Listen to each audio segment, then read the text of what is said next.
All right, that should be it.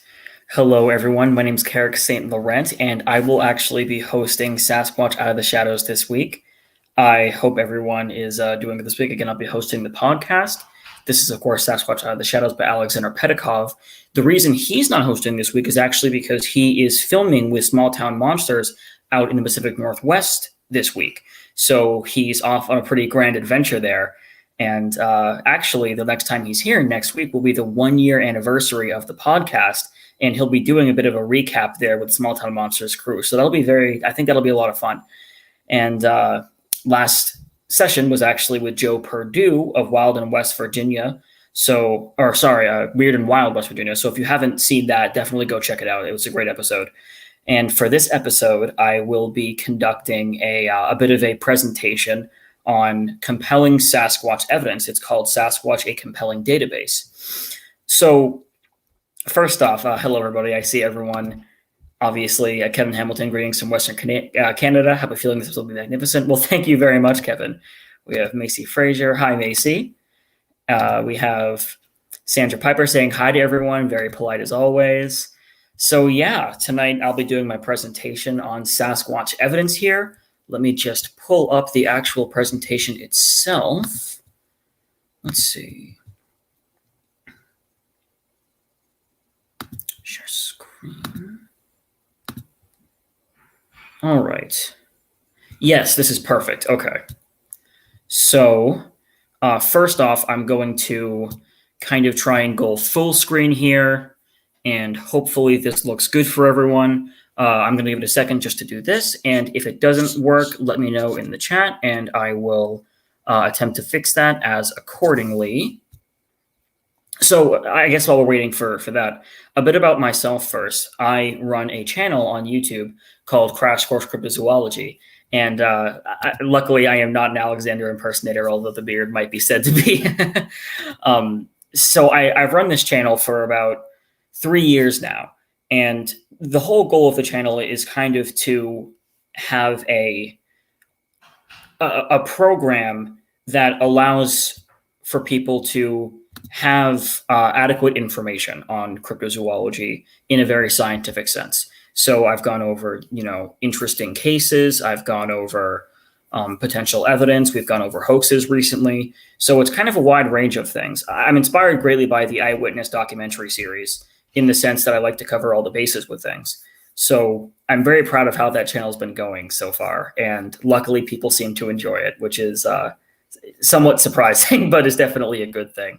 So it looks like people can, in fact, see the presentation. So thanks, Macy, for the heads up on that one. And so, yeah, the way we'll run this is essentially it's a top 10 list. So after every item, I'll come back to the chat, and we'll take a look, and you guys can ask questions. We can talk about what we kind of have going on with the presentation, ask questions about the subjects that we just covered, things like that. So before I go, no, actually, I am not, although obviously I would love to be. I've met Cliff a few times, though, and he seems like a super nice guy. Stream. All right, here we go.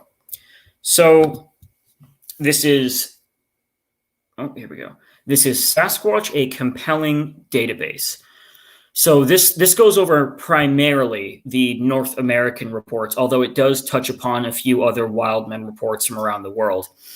And what it essentially attempts to do is compile in many different formats what I find personally to be the most compelling examples of alleged Sasquatch evidence. By no means am I saying any of this is proof of Sasquatch or is irrefutable, but I think that out of all the evidence that we have, these 10 items are probably the most, or perhaps the closest to being convincing.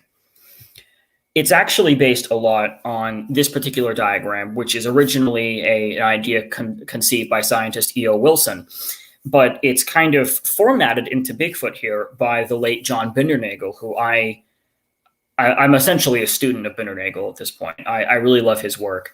And the presentation kind of operates on these premises. So as you can see here, essentially there's a rising diagram of what is counted as not evidence all the way to what is counted perhaps as proof.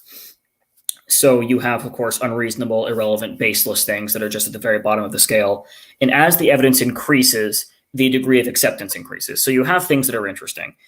Here, Bindernagel notes that Native American stories are interesting. Suggestive, you have historical sightings that are documented in old newspapers. That is suggestive. You have persuasive, so eyewitness testimony, there's sketches, comparing testimony and sketches and such. You have compelling, which is essentially where we're operating. The Patterson-Gimlin film and other photographs are great examples of things that are compelling. And what he called obvious, which in his case counted a great deal of tracks. Now, tracks we don't actually go over in this presentation, but tracks are a really great way, not just for Sasquatch, but for wildlife in general to be studied. We actually have with us tonight Stephen Nadeau, who recently talked to me about some tracks that he found while he was doing work over in Rhode Island. So if any of you want to talk to him about that, it's some really interesting stuff. You can find him on Facebook, obviously. And after that, Bindernagel considered this the tipping point, which was when it became accepted, let's say. So we're not operating in any other situation here except for compelling, because I'm hesitant to call things obvious. And I think I also kind of find that this presentation doesn't necessarily find the same things in the same categories as Bindernagel did, although widely it does. So speaking of Bindernagel, here's some people to really look into sometime in terms of analysis of alleged Sasquatch evidence. Of course, you have John Bindernagel. These are all people on YouTube. Bigfoot Tony does a great channel where he debunks a lot of really just really interesting photos and videos. You have an older program, which some of you probably know, called Facebook Find Bigfoot. The channel is now called Jack Barnes, Jeff Anderson, and it's cataloged some of the Facebook Find Bigfoot project's analysis videos, and it's really cool stuff. I actually use some of it in this presentation. Mountain Beast Mysteries. We actually had him on the podcast. Alexander did have him on the podcast 2 weeks ago. Really cool guy. He does a lot of documentaries and a lot of really cool videos up in Canada. You've got Bob Gimlin, not the Patterson Bob Gimlin, but a YouTuber named Bob Gimlin, who goes over a lot of really interesting Bigfoot and just kind of general high strangeness cases, some great illustrations with those videos, really just masterful looking stuff. And you have a really cool one called the Sasquatch Archives, one of my favorites personally. And that's a channel that really, you'll find old recordings and interviews that pretty much exist nowhere else on the internet on there. So if you want to dive into the kind of history of Bigfoot, that's the place to go. So without further ado, here's, for me, what is number 10 on the list. And of course, this goes from the least compelling to most compelling. And at number 10, you have wood knocking. So for those of you who don't know, wood knocking is this phenomenon that's kind of commonly associated with Sasquatch sightings, mostly because it tends to either happen in tangent with a sighting or it happens in areas where there are sightings. So wood knocking is kind of exactly what it sounds like. It's the sound audibly of wood hitting wood, usually very hard, not something like a branch falling, but we're talking something that is usually described as sounding like an audible, purposeful swing against wood. And so here's some key factors that usually play into a wood knocking report and that kind of play into the phenomenon in general. So a lot of the time, you have sounds that don't really sound like anything else but wood on wood contact. It doesn't sound like wood being split. It doesn't sound like a baseball being hit. It sounds like wood hitting a tree. And a lot of times this happens in areas where this isn't a thing that's commonplace. This is not an area where there's people stacking wood that time of year, or there's not people, cutting wood for the fire that time of year. There's no kids playing out in the woods. Maybe it's winter. So it's a very strange phenomenon that way, because under certain circumstances, it can be difficult to attribute to anything that would be common. And a lot of times it happens spontaneously.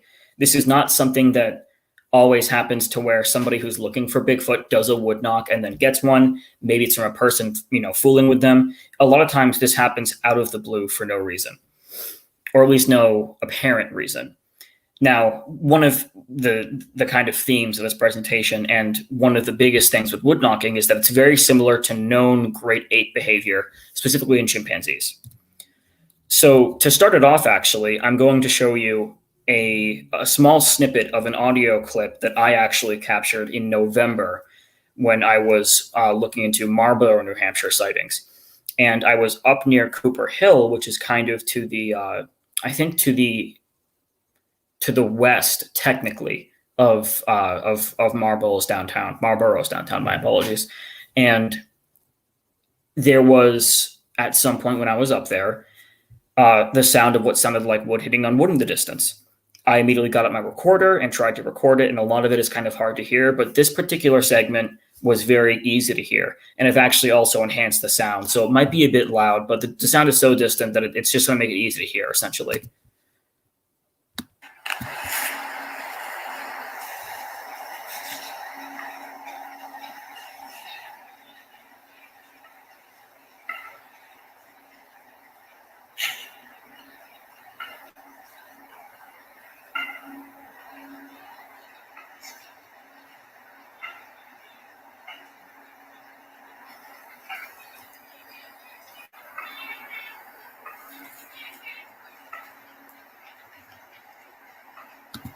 Okay, so that's the clearest segment of the audio right there.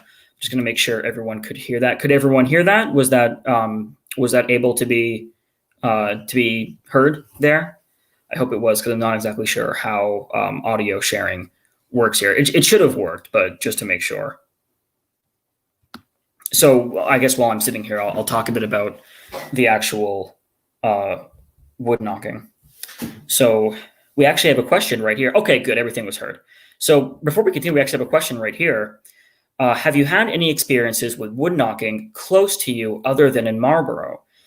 Interestingly enough, no, not really. I don't really recall there ever being moments where I was able to hear anything like that. And it was so clear when I heard it too. So that was really a fascinating experience in that way. And the whole point of showing this is I want to posit how interesting this phenomenon is, because, for instance, with my own experience with this, I don't really know what to really categorize this as. I don't want to, of course, come out and say, oh, this was Bigfoot. And at the same time, I don't know what to call it. The closest thing that I could think of was stacking wood, because it has that kind of hollow ringing sound that an axe doesn't have. And maybe with someone throwing wood onto a pile, but it happens in such quick succession that it really is kind of difficult to say that that's the case either. So yeah, it's really interesting that way. So now we're kind of moving into, well, so what do we know about things that resemble Bigfoot and wood knocking? What do we know about the great apes? This is an article from Newsweek talking about these scientific findings on chimpanzees actually tossing stones and hitting them against trees. So I'll read this. Chimps that throw stones at trees and let the rocks accumulate at the base do so because they like the sound it makes, not because the trees are sacred and hitting them with stones is part of an unexplained ritual, as previously suggested. In 2016, a team of scientists announced they had discovered this perplexing behavior in 4 chimpanzee communities in West Africa. The research, published in scientific reports, put forward different hypotheses about the stone throwing, with one gaining a significant amount of attention: that this may be ritualized behavior that may have implications for the inferences that can be drawn from archaeological stone assemblages and the origin of ritual sites.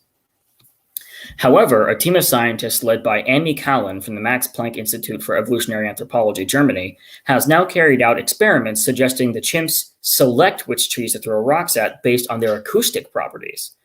The team believes the behavior relates to communication rather than any ritualistic practice. To this day, the behavior has not been observed anywhere else, including the multiple long-term research sites where chimpanzees have been studied for decades, Callan told Newsweek. The behavior immediately caught our attention since the trees where the stones accumulate at the base or in the hollow grooves are sites that chimps repeatedly visit to throw rocks at the trees, leaving behind a conspicuous visual signal in these chimpanzee territories. Now, this part's kind of the kicker. Most of the chimps recorded throwing stones were adult males. Of the 19 seen engaging in this behavior, 1 was a juvenile and 1 was an adult female.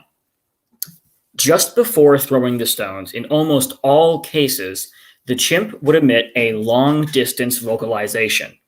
After the rock hits the tree, the chimps appear to listen for a response. Callan said she thinks the stone throwing is related to communication, but what it all means is still unclear. This is what I will try my best to figure out next, she said. What I find, though, is why are the sites so rare, and why is the behavior so rare in chimpanzees in general? So this was thought to be a cultural thing, essentially, at first. And it still kind of is, because behavior is cultural, but it's not ritualistic. This is something that is kind of directly implied, at least in this one community, to be a form of long-distance communication, because there's this long-distance specific vocalization emitted directly beforehand in the majority of these throwing cases. So that's really interesting, because there's the behavior right there in great apes that demonstrates the hitting of trees from long distances to communicate with other individuals via the same method. So that's very interesting. We actually have a video of that happening right here. So I'll play that very quickly as well. And here's that vocalization. And there's the hitting of the tree. So actually nothing else happens the rest of that video. So I'll play that one more time.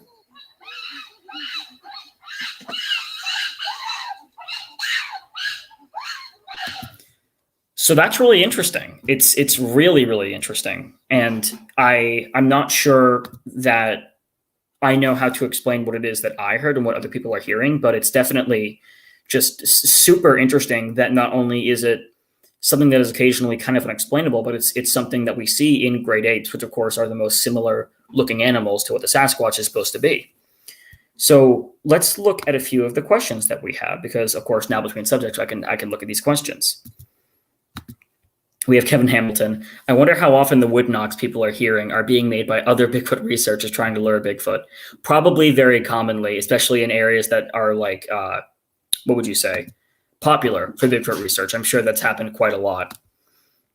We have one from Brian and Chewy go hiking. I heard a couple loud knocks in Ossipee Range this past winter. My dogs even got startled and looked in that direction.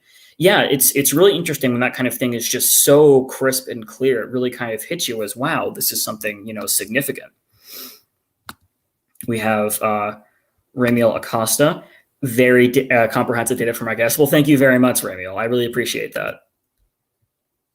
We have one from Karac St. I like the way he links real data. So interesting. Thank you so much. Okay, so, here's one. Have you heard any Sasquatch sightings in Mexico, says Ruluto Alvarez? I've heard of some reports. I'm not quite sure how much into Mexico they stretch from, let's say, southern Texas. I know southern Texas actually has a great deal of them. It's interesting because it seems like most countries, or at the very least most cultures, have their own version of the wild man of the woods, whether that's through little people stories or people, stories like Sasquatch. So not specifically, but I would put money that they probably have been reported from Mexico. I would definitely put money on that. All right, so let me just share the screen again, and we'll move on to our next topic here. So that kind of actually leads us pretty evenly into our number 9 spot, which is stone tossing. It's exactly what it sounds like. It's the throwing of stones. It's a trait that we know of in great apes very, very well. And it often happens when there's a Sasquatch sighting under kind of location-oriented circumstances. A good example of that is when, this is actually covered in one of Mountain Beast Mystery's first documentaries, My Hunt for the Wild Man. There's this individual who reports that while he was canoeing out on this lake, he had this very considerably sized rock tossed at him from the forest, and that it happened several times when he crossed that spot. So it's something about that spot, perhaps, that was provoking whoever or whatever was throwing these rocks at him. So another really popular case here that maybe even demonstrates the location aspect more is the Snellgrove Lake rock lobber. For those of you familiar with Monster Quest, you'll know this particular story. Monster Quest was this really fantastic cryptozoology documentary series helmed by Doug Hychek, who's been on this show twice, actually. And this is an interesting case up in Canada, and we'll actually revisit this later in the presentation too, where this fishing cabin had been kind of ransacked and attacked by this thing several nights. And when they had an investigation up there, they actually had rocks thrown at them from the woods. So that's basically what happened on Monster Quest. And it's really interesting because, people like Jeff Meldrum were there. And the cabin's also considerably isolated from other communities. So it's It's really interesting that they had rocks thrown at them in that particular case, as there's kind of this aggressive activity happening at the location. So what that's kind of getting at is, well, if there is an animal behind this, maybe this is a kind of territorial display. And there's tons of that documented in the animal kingdom, especially with higher primates like the great apes. And in fact, we have a video here of a rather, we'll say, upset gorilla who doesn't like people getting very close. And so he begins to throw rocks at them. This is actually in a zoo.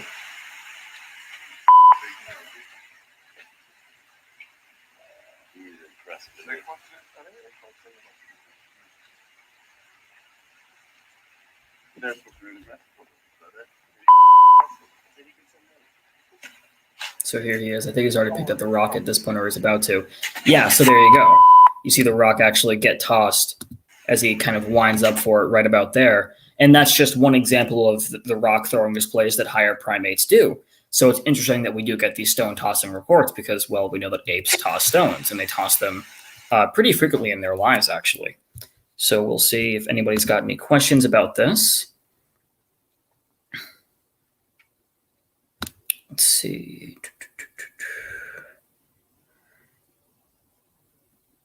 We've got some really great people coming in. We have Ryan Tremblay from Whisper to a Scream. Great guy, really great podcast as well. We have Bigfoot Society podcast coming in. Again, really great YouTuber. I really recommend the guy's channel. And we have a note here from Raptor Crazy. There was a video on YouTube about this. There was kids about 15 miles away that were coming there to a party. They were throwing rocks. You had a video about it on YouTube around 2003, 2004. That's really interesting. So there are cases where human interaction is completely plausible. Wood knocking and stone tossing are really examples of things that are easy for people to do, but are also easy for them to experience. So it's kind of interesting in that way, for sure. We have Kevin Hamilton coming in. That was a split finger fastball. It definitely was. What a good windup that gorilla had. So great. So now we'll head into number 8 here, which is one that I find really interesting, which is facial expressions. So again, a very well documented phenomenon in great apes. It's actually one of the great apes' main methods of communication, and that's in gorillas, bonobos, chimpanzees. It's kind of like you name it. It's not described very often in Bigfoot reports, but when it is, it's actually very conditionally accurate to what you would expect of a great ape in those circumstances. And often the people who report these things report them with no knowledge of how great apes communicate. And it's a kind of obscure fact about them, this whole facial expression thing. You might not know that unless you were studying primates. So here we have two masks, these two Native American masks of different forms of their tribe's wild men. The one on the left, I believe, is a Zonaquah mask. And if I'm not mistaken, the one on the right is Bakwas, which are two variants of the same thing, roughly. One is female, one is male, very close proximity tribes. I might be wrong on those names, forgive me if so, but those were the names indicated by the sources.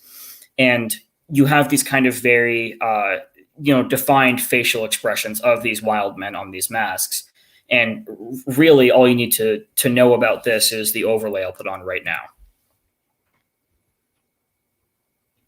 So let's look at that one more time.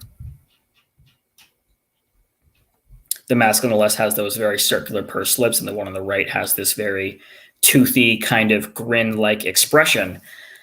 And if you look at chimpanzees, these are actually two very distinct expressions that they make habitually. The one on the left is what's known as a pant hoot. Pant hoots are usually made in excitement or anxiety, and they're usually followed by a series of vocalizations. And the one on the right is what's known as a fear grin, which is actually a submissive, fearful, or anxious response in a particularly one-on-one dangerous situation that basically says, you're putting me into fight or flight, and I don't really want to do that right now. So, those are pretty, it's interesting that natives had these faces on masks of what fits the bill for a grantedly bipedal great ape. So that's very distinct and very interesting that those particular facial expressions are described. This is one of my favorite reports. Unfortunately, I've been able to relocate it, but I believe it was on the BFRO website at some point. And it was, if I'm not mistaken, someone from Illinois who was growing up in the 80s and said that he saw a Sasquatch when he was a kid in the 80s and had described it at the time as it smiled like it was going to attack me. And here we have a gorilla making that anxious fear grin, that fight or flight fear grin. And, you know, it's weird that you would say a smile can be threatening, but if there was ever a threatening smile, it's the smile that gray apes make when they're encountering an unusual scenario, maybe like a Bigfoot encountering a person. So I think that that's a very compelling piece of data as well.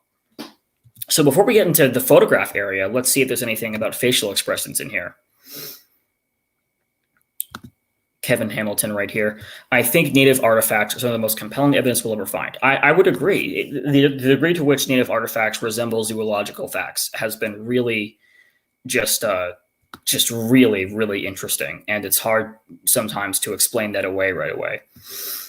Here we have one from Ramiel Acosta. Some kids who frequent a forested area here report being thrown rocks at with other humans in the immediate vicinity. So yeah, there you go. There's another example of rock tossing being a thing that maybe is easy to fake, but is also easy to experience, it seems.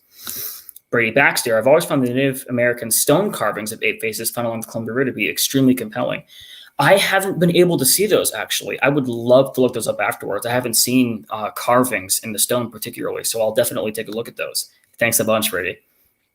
So now let's move in to the photograph segment of this, because I'm sure everyone loves photographs. I know I do.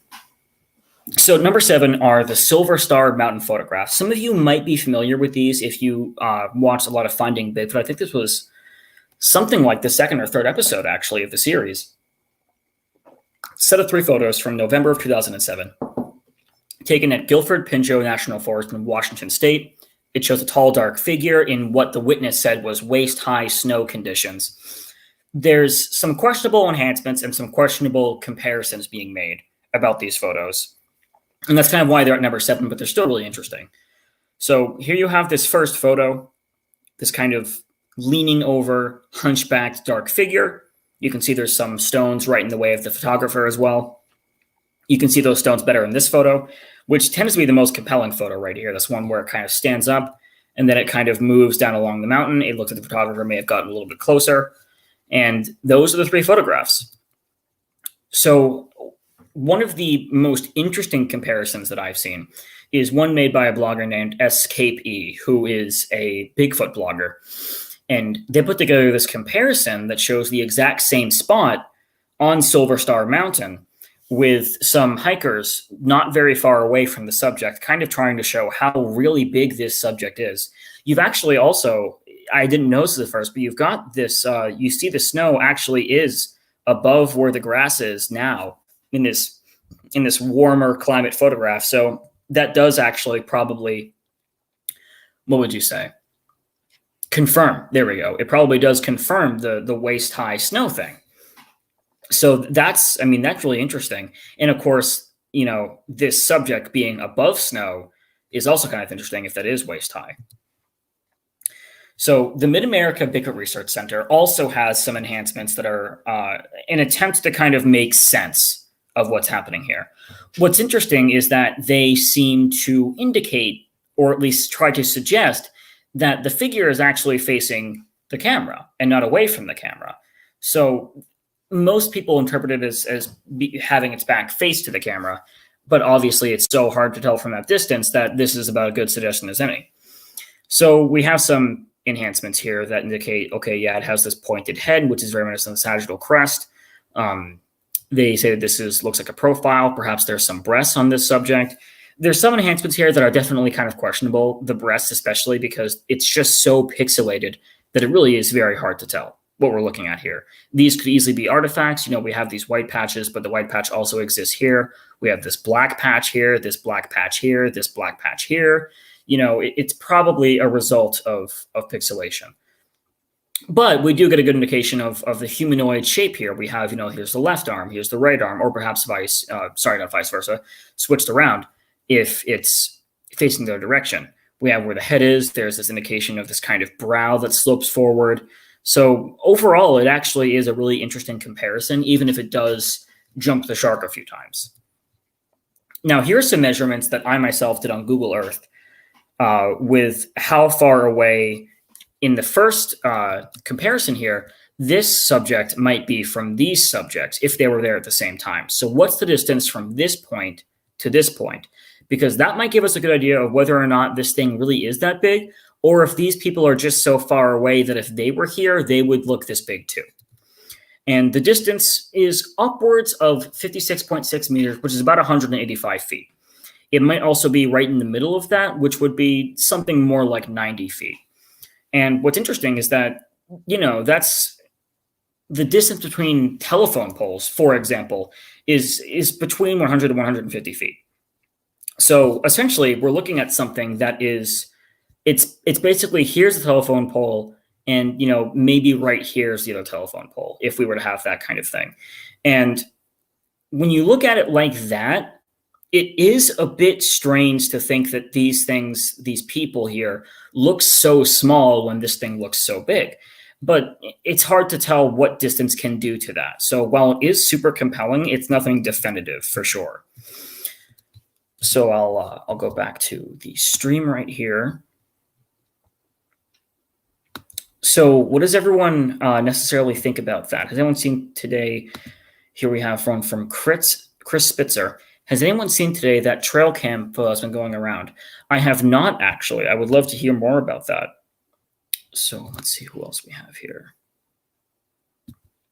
One again from Remiel. Some Native American totems, I think, do have reference to the Sasquatch. Yeah, plenty of them, especially up near British Columbia. The wild man is centered on a lot of totems. That's absolutely correct. We have one from Whisper to a Scream right here, Ryan Tremblay. Just my opinion, but I believe that some of the first people's tribes' oral traditions tell the best facts of the Sasquatch, the Oma, the Genesquat. Yeah, I mean, there really are some compelling stories that the Native American tribes have about these alleged animals. From Raptor Crazy, this picture was on Finding Bigfoot, was it not, that made us show about it? Yeah, it was on. That was where I first saw it, actually. Funny enough, the person who Alexander's working with in the Pacific Northwest right now, Eli Watson, he drew my attention to these photographs for my list. So credit to him for showing me these again and kind of pointing out how interesting they really were. So we'll go back to, here we go.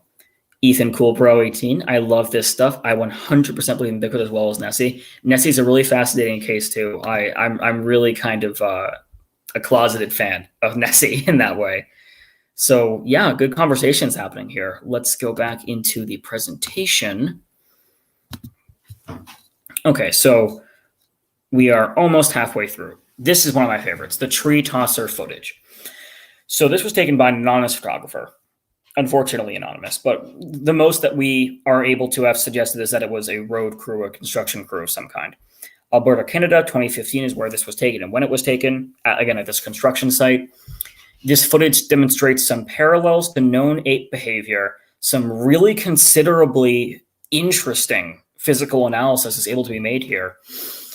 But the lack of really key visuals kind of make the case a little more ambiguous. Now, that being said, some of the ones that you can see also make it ambiguous, and I'll explain what I mean when I kind of show this.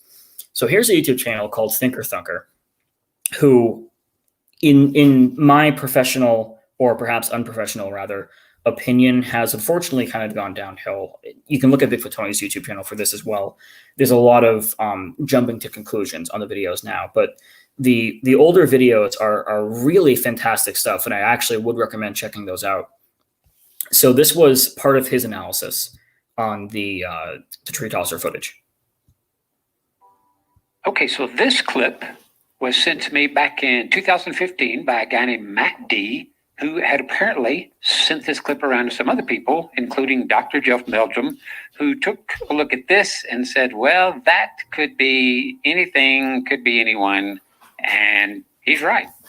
But what interests me is what Mr. Anything out there is doing, which is watch him launch that tree.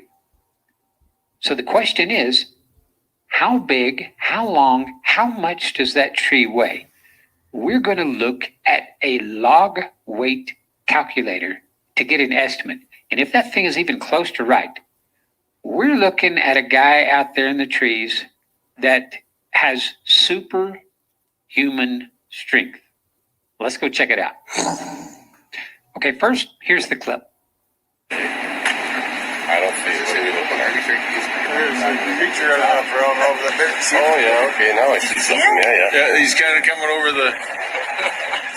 Yep. Oh, just through the tree.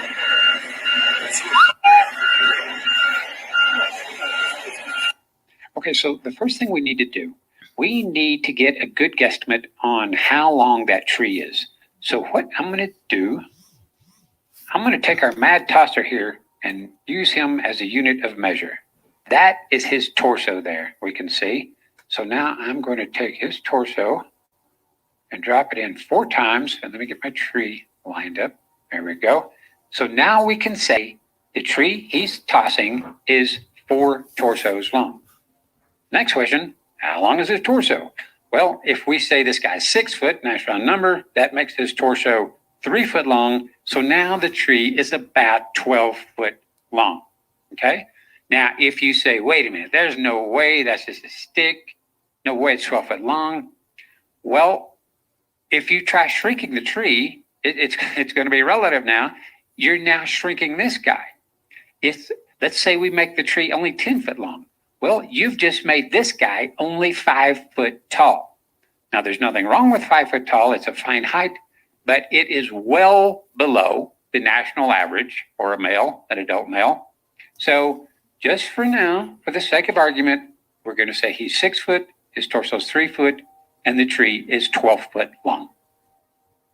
Okay, so here we are at woodweb.com, and these guys are all about the woodworking industry.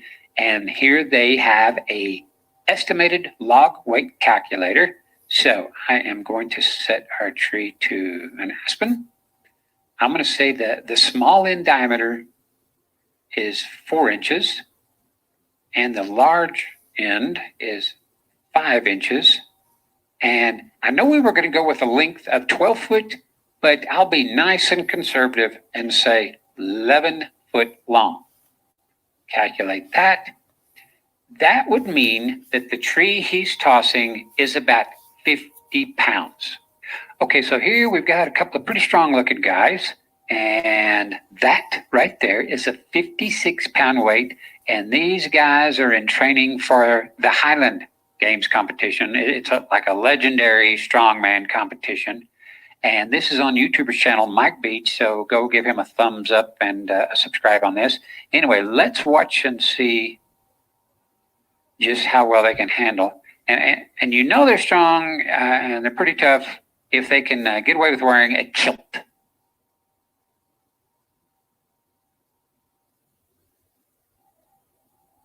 Okay, pretty good toss, pretty impressive. We didn't really get to see how far. Here's another shot of just how far a pretty beefy guy can throw 56 pounds. Let's give one more. Oh, this guy's going to do the twirl. All right, that was pretty impressive. So there's strong guys tossing 56 pounds. We'll check out the guy in the kilt one last time. All right. Okay, so think about what we just saw here. Okay, look at Mr. Kilt. That guy looks incredibly strong, incredibly fit. And he does the big wind up, gets momentum, and heaves it. And it was a good effort, a great effort. However, now compare that to this guy. He's still a big guy, but he does not have the bulk that Mr. Kilt does. But what he does have, what he's going to do here, he is going to employ magic. We are seeing unseen forces here. Centrifugal force to the rescue.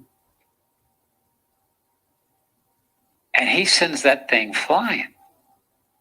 I would guess that was the toss of the day. Now compare that to the mad tosser here. No magical forces, No physics to the rescue, no centrifugal force, just brute force. And look, he really just kind of lobs it like he might a softball, a 50-something pound softball. And it just launches. Okay, now let's see the full toss. And there he goes. And he gets a nice high arc on that thing. And there it lands. And if that is 12 foot, then that's about 1, 2, 3 or better. That's about 36 to 40 feet that he tossed what could possibly be 50-something pounds. So that's kind of the footage in its entirety, as well as a quick little analysis on it by that channel. So what is exactly that happened? Like what physically actually happened? What can we visually see? What we can see happening is a subject with a humanoid torso shape tossed some kind of tube or tree-shaped object about 4 times its size, a considerable distance away from itself.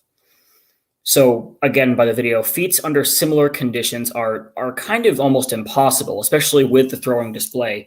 We'll see that more in a moment. I have an enhancement, but like Thicker Thunker notes, it really does. It's a one-arm throw, which is really it's like a javelin almost. The subject shows how the object is thrown. And again, with that kind of almost javelin-like arm, it's pretty difficult for a human to do that. Requires a pretty incredible amount of strength. There's no sign of digital editing, and it's blurry, so it makes it very ambiguous, but it's clear enough to see those key visuals. And here's that enhancement right here. So you can actually see, here's the body, here's the arm, and here is roughly where it's tossing this thing, and here's the tree, whatever it is, the tree, the pipe, whatever it might be. And it starts further back here and arches its arm upward. You can see where the curve happens. And again, like you saw in the video, it really does seem to kind of launch this object. So, if this is a Sasquatch, what we're looking at probably, would look something akin to this. So this is a really interesting piece of footage. And depending on what the object is, it might be easier or harder to have a person throw it. But either way, it really is interesting, at least in terms of size comparison. So that's kind of why it's at this point in the list. So that brings us about halfway through this presentation. So I'll remove that really quick. And let's see what kind of questions we have going here. Let's see. Yeah, so we have some talk about the Patterson-Gimlin film in here. That'll be on the list, no worries. Thank you very much for the compliment. Oh, sorry, that's the wrong comment, but this is the worst analytical breakdown I've ever heard. This isn't time to process. I would love to hear more about what you think about that, because I would disagree so far, but I would really like to know what you mean by that. I meant to show this comment right here. Thank you very much, Ryan. But yeah, Illuminathan, please tell me more, because I would like to know if there's something being missed here that I'm just like not seeing, because obviously I'm a person, I'm flawed. Here we go. They could throw a 90-pound tree 20 yards during the games. I have not seen that during the games, actually. If there's any videos of that, I would love to see that linked, actually, because that sounds really impressive. I would love to see that. What method did they use for throwing? I know that in the Highland games, they use kind of the palm under the pole or the tree, whatever it is. And this is one that's actually being lobbed with one hand, which might be, what would you say, different in terms of analysis. But thank you for pointing that out, Nathan. Seriously, I would love to see that video. All right. Here we have Scottish Highland Games. In Scotland, the caber is usually made from a large tree and it can between. Okay, yeah, so some pretty impressive lengths and weights there. I would like to know again what the method is for how it's being thrown there. Do you not see the tree bend a little bit when through the 3, 2 in PVC? Yeah, that was one thing that came up a lot, is that it might be a PVC pipe, and I would tend to agree that would really easily be the case, especially that we're looking at that construction area. I think that is a considerable possibility. And again, the throwing method is really weird, but if it is a PVC pipe, it definitely is less massive than a tree for sure. What Thinker Thunker forgot to take into consideration is the handle of the weight. Sometimes the grip of the object really does play a role. I completely agree with that too. Yeah, I think you and Nathan are pointing out really good points there, where it's just it's a really interesting video, but when you get into the nitty gritty details, it becomes a lot more questionable, I would say. But it is a really, really cool piece of footage that I would say is one of those things where if it is a hoax, it's a pretty good one on the surface, because you need to have knowledge of the Highland Games and other activities like that to really understand what's going on there. Brian PC brings up a good point here. Caber toss is 2 arms, small run up and toss. Right. So there's the run up and the 2 arm thing, whereas this is a different throwing method. Again, that doesn't make it not a human. It makes the footage difficult to definitively point down. Here we have, I am 3 miles in the Highland Games. Oh, it's so cool. We have substantial weight difference if the tree is old and dry. Yeah, totally. It makes it way more lighter. Thanks for being open-minded, but Thunker fails to apply mechanical physics. I definitely think that Thinker Thunker, at least recently, has, what would you say? I hate to say dropped in quality, but it kind of is the case. And I think being open-minded is super important. I think you bring up a lot of good points with it. And even, I think what makes it compelling maybe the most is the methodology for the throw. But certainly not like impossible to be a person by any means. So let me bring up the thing right here. And again, everyone, thanks for like the criticisms of the actual videos and stuff like that. I think criticism is super important here. So keep it coming, seriously. So at number 5, we have the Olympic Project footprint, or at least one of them. So that's actually who Alexander is working with up in the Pacific Northwest with Eli Watson right now, is the Olympic Project. They are a Sasquatch research group up in the Olympic area of Washington State, founded by David Ellis, and it was co-founded, the organization, by David Ellis. The footprint was found also by David Ellis. It displays things that are very similar to dermal ridge patterns, which are fakeable, but considering the reputation of the group as well as the location, it is kind of unlikely that it was faked. Not impossible, but unlikely. And of course, the Olympic Project has their own ideas about how this got here, what it really means, etc. So what's important to know for this is what exactly are we talking about when we say a dermal ridge? So here's a good definition here. Surface ridges of the epidermis, which is the outer layers of your skin, of the palms and soles where the sweat pores open. So for instance, your fingerprints are dermal ridges. The small fingerprint-like lines that you see on your palm, those are also dermal ridges. And what's cool about them is that they're so minute, but under the right conditions, they can, in fact, be observed in prints. And this is one of those conditions, potentially. So here we have this print. It's a really small print. It's only about 4 inches maximum in length, if that's a somewhat inaccurate measurement right there. This is actually my copy of the print that Alexander gave to me years ago, I think in 2019 maybe, when I kind of met him officially at one of the Cryptozoology conferences. So the reason that the Olympic Project thinks that it's so small is they think that it could be a juvenile Sasquatch if it is a Sasquatch of any kind. It has this kind of divergent big toe here with these smaller toes that kind of go towards the edges, and this kind of broad heel, and of course the also broad ball of the foot there. And here we have some enhancements that I have up on my blog called the Sasquatch Print Project, which is a blog that examines dermal ridge and handprint and footprint, but mostly handprint, evidence for Sasquatch.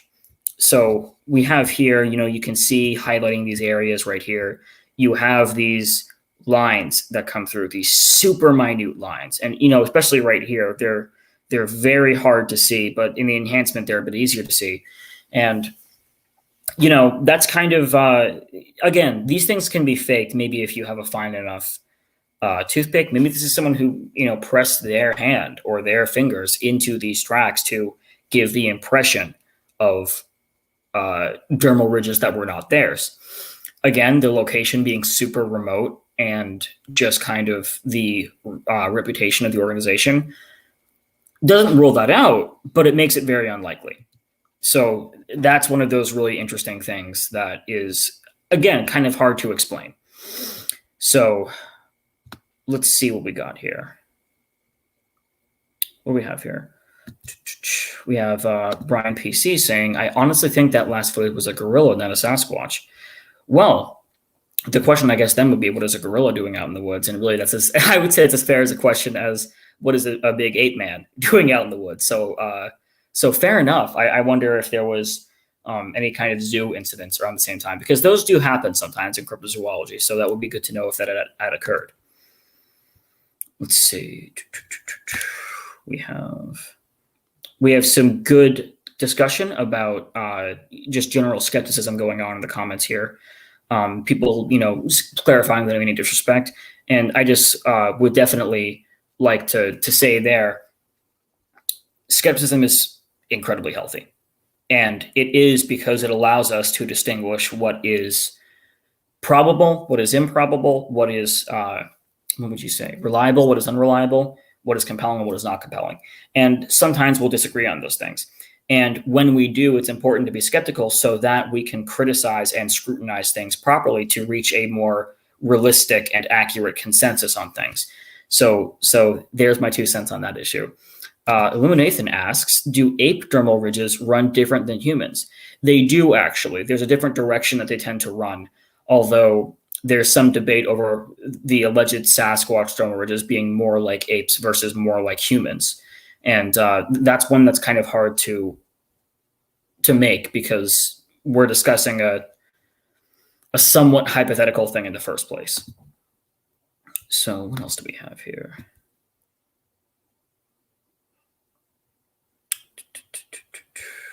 Oh, here we have a comment from a friend. My friend Chloe here. Hi, corn cake. Karac. She calls me corn cake.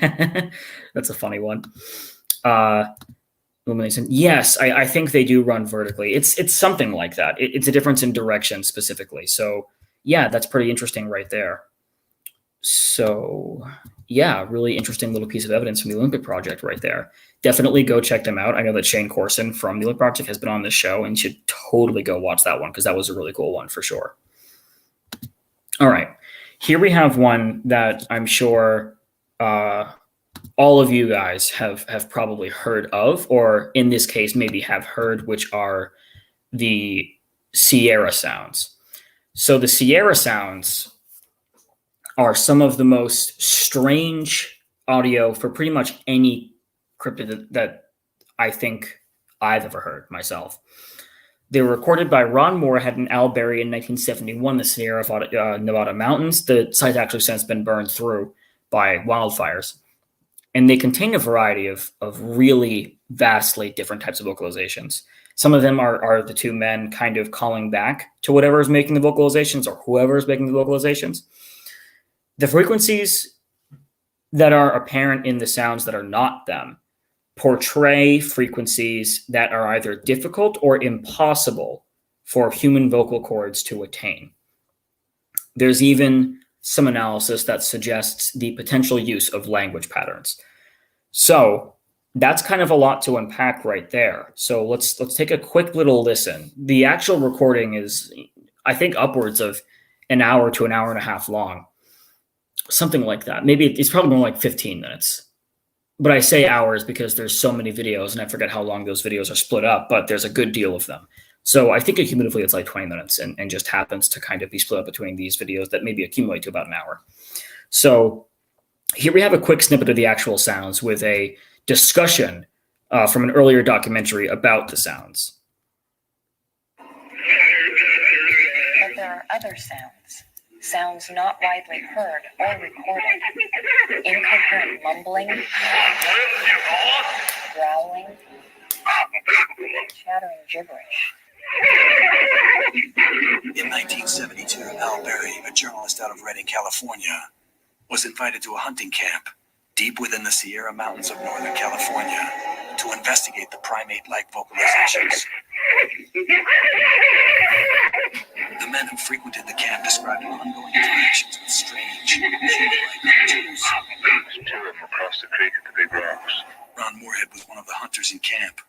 who witnessed the sounds firsthand. Vocalizations from this primate was made in the 70s. We recorded them at our hunting camp, a very remote area in the Sierras of California. Unfortunately, a lot of hunters and people who have these reports don't carry a tape recorder around with them. We've had a lot of people say they hear the sounds that we have, and that's good, but it doesn't give us any corroborating evidence somewhere else. While recordings like the Sierra sounds are rare, these sounds are eerily similar to the sounds described to me by an eyewitness in Wisconsin. I heard how they talk, like that way from Texas A&M, a specialist in natural sounds.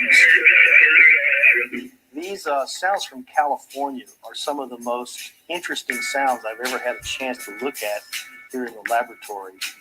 They don't match up with any naturally occurring animal in the United States. They were said to be recorded in the 1970s. Then it would require an extensive knowledge of both bioacoustics and acoustic engineering to create sounds like this. They are nothing like I've heard before. They do have a formant structure that has to do with the vocal tract of the animal. It is very reminiscent of the formant structure that I see in large male humans. That does not mean that it came from a human, but it would be difficult to rule that out without some video or film coupled with the sounds. The sounds by themselves just cannot be conclusive in a case like this. So there's a really good analysis of the sounds themselves and kind of portrays like it might be difficult for a human to attain those, but not impossible. We have another analysis that kind of helped to not suggest the otherwise, but definitely kind of leans that direction.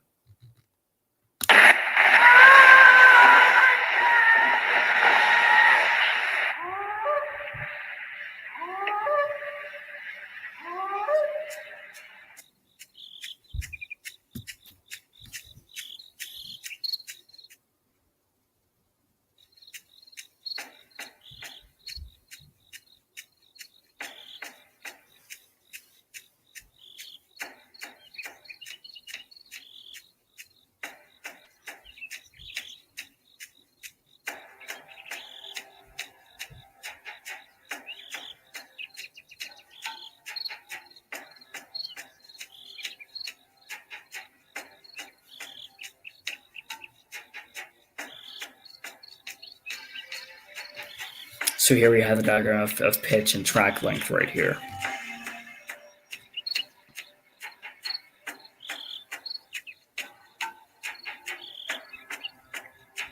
And there's a book discussing the Sierra sounds partially.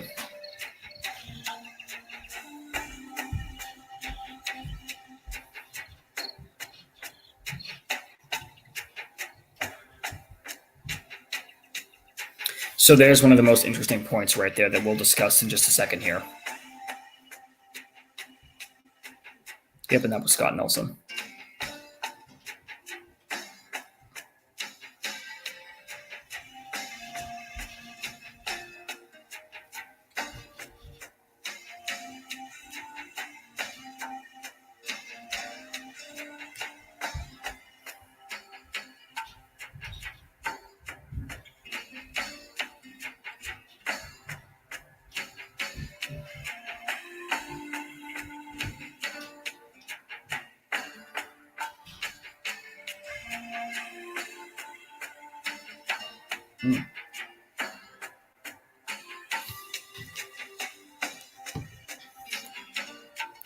Okay, so there's a few other opinions on the Sierra sounds that are a little bit more towards the Sasquatch end of things.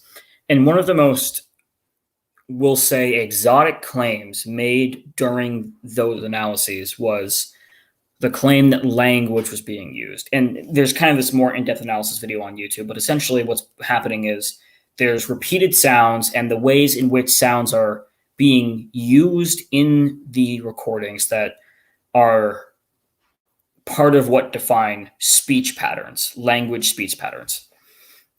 So are we hearing language? We could be. But the question is, like, what is language? As we discussed earlier with facial expressions, Faces can be used for language. Hands can be used for language, and even scent among greys can be used for language. So language doesn't necessarily need words. It doesn't always mean words, because words are an advanced form of repeated sounds, but not all repeated sounds are necessarily words. So here's an example of one thing that is essentially language but is not speech, and we'll have a better example of this afterwards. My apologies for the kind of the emojis you'll see kind of posted around here. The original video is now just in this form, unfortunately, but essentially there's a part of the Sierra sound recordings where you hear this kind of garbling, heavy sound followed by a much lighter one that almost kind of sounds anxious, and then the heavy one comes back in again. And that reminds one very much of this particular interaction between an older and younger gorilla.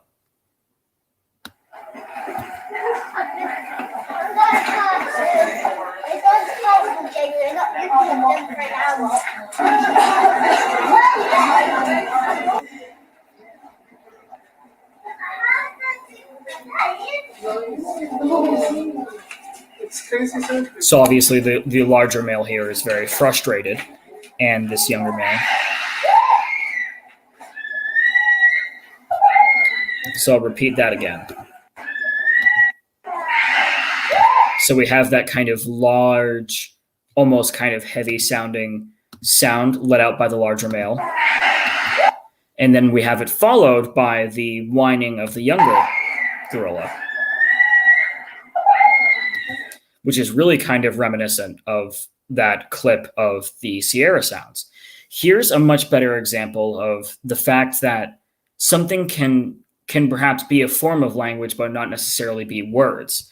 So primates can communicate in terms of vocalizations and the kinds of sounds that they make, even if what they're expressing are kind of what we would consider maybe to be rudimentary feelings, like maybe fear or brutality or enforcing and things like that. I would hesitate to call them rudimentary, but that's one of the best words to use for it.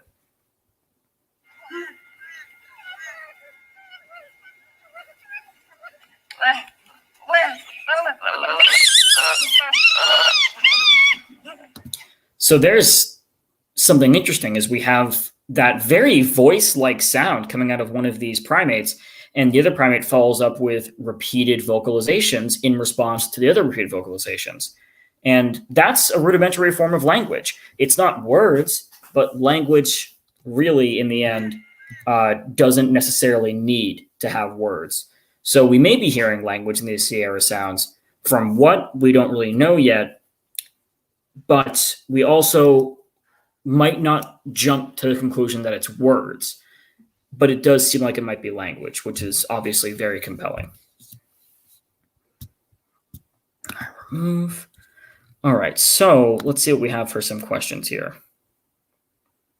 Macy Fraser says that was terrifying. Yeah, the Sierra sounds are really kind of an unsettling piece of audio for sure. Let's see, what else do we have here? We have some, again, just some really great conversation happening here. Here we go. Tate Hieronymus says, I think the Sierra sounds would be hard, not impossible, but nonetheless very difficult to fake given the year and the technology available at the time. That's a very good point. Audio editing software wasn't exactly widely available at that point in time. So to have any editing knowledge was kind of rare, and to have it to that extent was kind of rare. So that's a fascinating piece of this for sure. We have Pedikov Media, dude, we are with Ron Moorhead. That's fantastic. Look at that. That is really great. I think that's Alexander in here. So, that is just absolutely fantastic. So look at that. We have one. The second video said it was a fake from the guy. It was on the air for 2 months and then it was gone 2 weeks later. I might just be jumping into a conversation there. I'm not sure what exactly you guys are talking about there. There we go. Yeah, Kevin Hamilton. In 1972, there was no software available. Right. So you'd have to actually go back into really technical physical editing there, which again is difficult. So there you have it. So let's go back to the presentation. We're at number 3. So now we're entering the top 3 here. This is one that takes us out of North America, actually, and takes us to Yeti territory. So, and that's, of course, in the Himalayas. This is not a case people widely know about. This is the Arkady Tishkov sighting. So Professor Arkady Tishkov has this just really extensive and great scientific career, especially in geology. And specifically, in the 1990s, he worked a great deal with glaciology with the Chinese. He's Russian, by the way. So he goes on this glaciological expedition in 1991 for this conjoined effort by Russia and China to map out some of the glacier areas of the Himalayas. He writes a paper about it called Observation of a Yeti in the Himalayas of Tibet. And like I mentioned, he's a super prestigious, he's probably one of Russia's best geologists. This is just 3 of his many awards. The Professor 2000 Moscow Award, the Borodin Gold Medal, and the Reimers Medal, all for his scientific long-standing and efforts. So he's no joke. He is a very credentialed person. So here's a photo of the site, and I might be mistaken, but I think it's one of the photos he took of the alleged encounter. And that's one thing you'll find, is that the photos are not good. So essentially what the encounter is described as in his paper is, while him and his team were kind of setting up camp and he went for a walk, he looked up one of the embankments and saw what he described as a dark-colored large primate, a kind he did not recognize, that was pulling at these roots and eating them. I think they were rhododendrons. And he observed this for quite a long time and attempted to get close to take photographs, but claimed that he was a bit nervous, considering that, for him at least, considering that he might be correct, this was an animal he did not recognize. He knew it was a primate, and that's about all he knew. So his photographs are actually really not that good. So mind the comparisons, the analyses over to the right here are ones that don't really reflect personally my opinions on what's happening here. It's hard to see what's happening here. My point more so is that I think that some conclusions are probably being jumped to, such as where the creature is facing, what it's holding, whether or not it has these bumps on its head, where its ears are, things like that. It really is just a dark, shapeless blob. But what's interesting is it's a dark, shapeless blob that moves. This is something that moves. What does it mean that it's moving? I'm not really sure. I think this is that 3rd photograph that we were looking at here. Yes, I think that's it. Because you can see the enhancement here looks a bit more like that. So Arkady Tishkov, one of Russia's most long-standing credentialed scientists, claimed not only to see this unfamiliar primate in the Himalayas, but photographed it. And even though the photographs are truly nothing to visually really note, they're of a dark object that moves. And one of Russia's greatest scientists asserts that this object that he saw was moving was an ape of some kind. Here we actually have a diagram in Arkady's paper about essentially what the encounter was. So Arkady comes up above the embankment and sees the animal behind the rocks pulling at these bushes. He attempts to approach, becomes nervous, comes back over here for a better view. The animal actually moves over to another rock in this direction. Arkady follows it. He actually makes a roundabout at one direction because he's actually, if I remember correctly in paper, he states that he was afraid it would charge him. And so he comes back up when he realizes that he's probably safe, and continues viewing and taking as many photos as he can without getting too close. After this, the animal moves off. So what's significant? Why is this at number 3? Because the photos are of something moving. One of the most credentialed scientists in Russian history asserts that it was an unknown Himalayan ape that was moving, gives a diagram, writes a paper, and funny enough, in the paper, notes at the very end that he would like to never talk about this again because he's afraid of what it will do to his reputation. But he felt that it would be his scientific duty to write this paper. So he really is probably the most credible wild man, Sasquatch, Yeti eyewitness, I would say, on record. And for this list, that's what makes the Arkady Tishkov sighting so important to the case for wild men. So let's see what we have here. Looks like nothing on the Tishkov thing just yet, but I would love to know what everyone thinks of that. Here we go. One, rhododendrons have pretty shallow roots. Yeah, they do. So if there was anything to pull out for roots, it would definitely be rhododendrons. There was people in the background hollering about the Sierra sounds. What do you mean in one of the Sierra Sounds videos, Raptor, or that the Sierra Sounds themselves were people? Because I'm not exactly sure what you mean by that.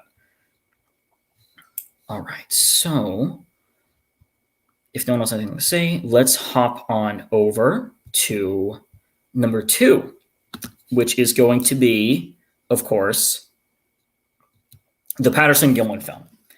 I am certain that everyone here is aware of what the... Oh, actually, before I go, here's a comment right here. Being a man of research, would you say the testimony and some physical aspects overlook the grainy photos? I would say, to some extent, yes. I don't think anything on this list is definitive, but I do think that, or I'm convinced that considering Tishkov and his reputation and how he's led his life and where he is in his career, I'm inclined to be convinced that at the very least, he, as a trained observer and a scientist, was convinced that what he was watching was a Yeti. Does that mean that it was a Yeti? Not necessarily. His credentials make him a very credible person, and it's hard to imagine that he was so sorely mistaken about seeing an ape rather than maybe a bear or a person of some kind. And that's from Austin Edwards, by the way, who's a really great guy, always asks a lot of questions. So that's really good to hear from him right now. So let's go back to the Patterson-Gimlin film. All right, so most would consider the Patterson-Gimlin film probably the best piece of potential evidence in terms of visual quality. Jeff Meldrum himself has talked about how the anatomy we see on the alleged Bigfoot in the Patterson-Gimlin film predicts anthropological discoveries that came later on. It shows some detailed movement on the surface of the subject. There's obviously this massive controversy surrounding it because it's so compelling. There are some rather suspicious circumstances, but there's also some compelling kernels of facts here and there that kind of make it really hard to discern what exactly was going on. So we have Roger Patterson on the right and Bob Gimlin on the left here. These were the two men who, in 1967, traveled out to Bluff Creek and allegedly filmed a female Sasquatch walking across the creek. They were there because Roger was kind of a Bigfoot enthusiast at that point, and Bob was a friend of his, and they were out there to film a documentary as well as to look for potential evidence. So they ride out to camp the previous night. They camp there, and that morning they go out to the creek, and lo and behold, there is this allegedly female Sasquatch. So here's from Sasquatch Archives, a great channel, one of the versions of the film. Two versions, I think, actually.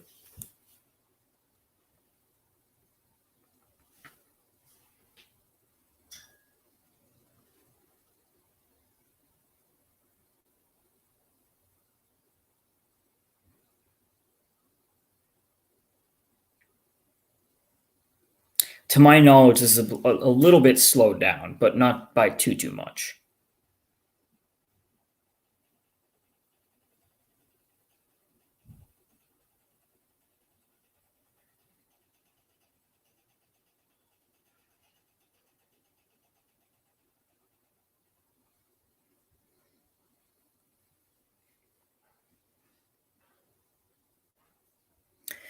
All right, so after this, we have this this more stabilized version right here, which really helps to illustrate what exactly is going on in the footage.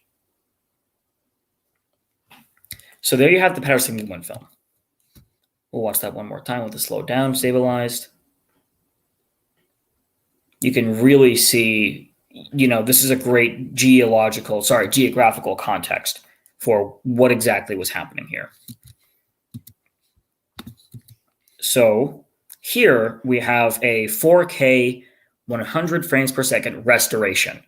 So let's take a look at that and really see what we can kind of see there. Here we have that same stabilized version, and it's just a higher quality version of it, really. So we'll watch that. And again, at 100 FPS there. So it's at this very smooth pace, high definition. And let's see what we have for our next slide. For anyone who wants to know more about this than I can really present here, I highly recommend the Bigfoot Film Journal by Christopher L. Murphy. It's a fantastic book. One of the best Sasquatch books I've personally ever read. Gives both sides of the issue. It's very scientifically well-rounded. Probably the most in-depth analysis that I've seen in a book. It's just really great. And this presentation will not hold a candle to that, but it will try to.